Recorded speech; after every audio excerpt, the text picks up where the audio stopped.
Good afternoon, children. Welcome back to the next session.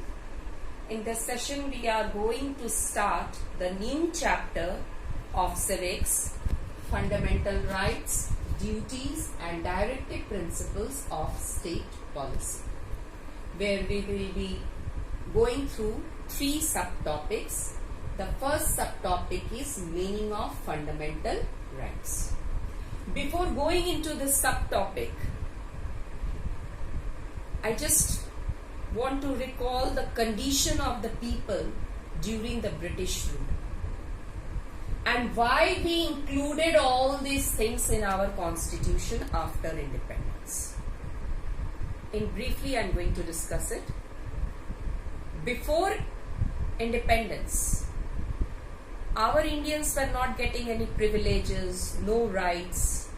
Rather, exploitation was taking at mass scale. No liberty of thought, expression, belief, faith. And so the constitutional framers included the ideals of preamble in our constitution. But these ideals cannot be achieved unless and until rights are being given to the people. And so, due to this, the constitutional framers included fundamental rights in our constitution because the people desired for a life, people aspired for a life where the mind is without fear and the head is held high, where the people wanted education for all. They wanted liberty of thought, liberty of belief, faith, worship. So, the main aim of the government is welfare for the people. The first subtopic is meaning of fundamental rights. Civil and political rights needed by the people to fulfill their needs, to fulfill their aspirations. It is essential for the development of the personality of an individual as well as for the country. It is essential for the development of even country also. Civil and political rights. Civil right means they should get all the basic things. They should have the life of dignity. They should have the liberty of thought.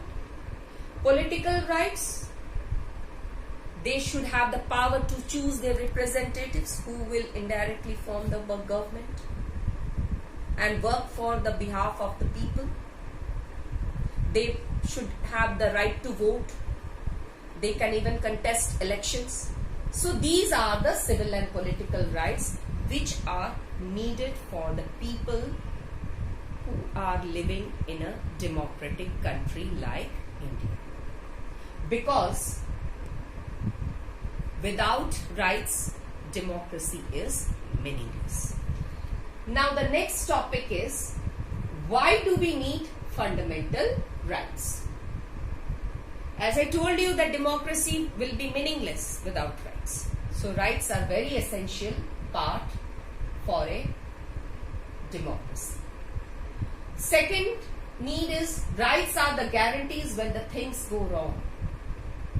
When any type of violation took place or any wrong happenings goes against it, rights are only the source by which one can be protected.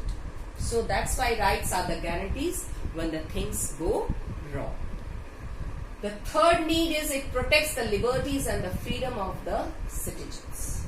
Obviously, fundamental rights are the source through which we can have the freedom, have the liberty to settle in any part of the country, to opt any profession, have any type of thought, have any type of belief, faith.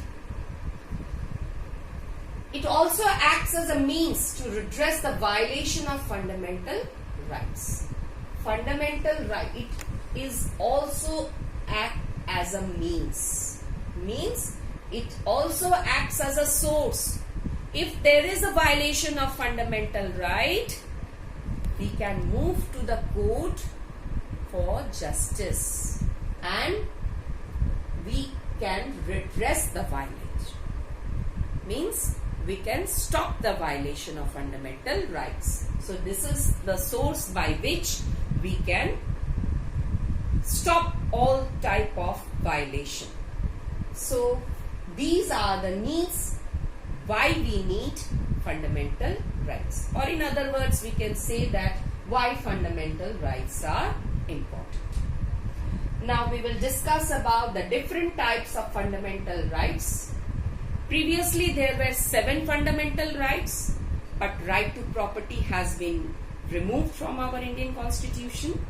The 44 Amendment Act 1970, in 1978 it was been removed. So at present we are having 6 fundamental rights. First is right to equality. Second is right to freedom. Third, right against exploitation. Fourth, right to freedom of religion. Fifth, culture and educational rights. And the last is right to constitutional remedies. So one by one we are going to explain all these fundamental rights. So let's start with the first fundamental right. The first is right to equality, which deals with Article 14 to 18. The first is right to equality. The first provision of right to equality is equality before law. Equality before law.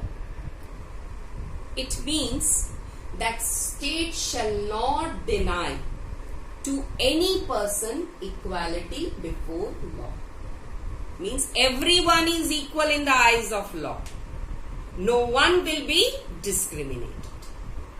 Article 15 states that prohibition of discrimination on any grounds, which means that no one will be discriminated on the grounds of caste, color, creed, sex, religion, etc.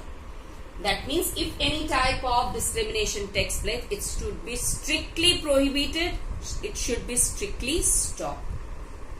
The third provision of right to equality is equality of opportunity in matters of employment. It means Article 16 states that no one can be declared ineligible for or discriminated against in respect of employment. That means everyone should be given equal opportunities in every spheres of life. The next provision is abolition of untouchability. You would have remembered that Gandhiji called these untouchables as Harijans. Harijans, the people of God. Hari means God, Jan means people. The people of God. And there is no ground to discriminate them. So, to create equality in the society, this untouchability was abolished. The last provision of right to equality is abolition of titles. Again with the main motive to create equality in the society, these titles which were given to them, some people like Sher Khan, Khan Bahadur, these titles were abolished to create equality in the society. No one should be above anyone, with the thought that I am the superior one, the other one will be inferior. No. So that's why with this motive, this title was also been abolished. So these are all the 5 provisions of right to equality, and it deals with Article 14 to 18 of the Indian Constitution. So I stop here. In my next session, we will continue with this fundamental rights. So children, it's my request that please go through the video carefully, understand it, and if you have any queries, you can post your question in WhatsApp group. Stay at home, stay healthy, stay safe,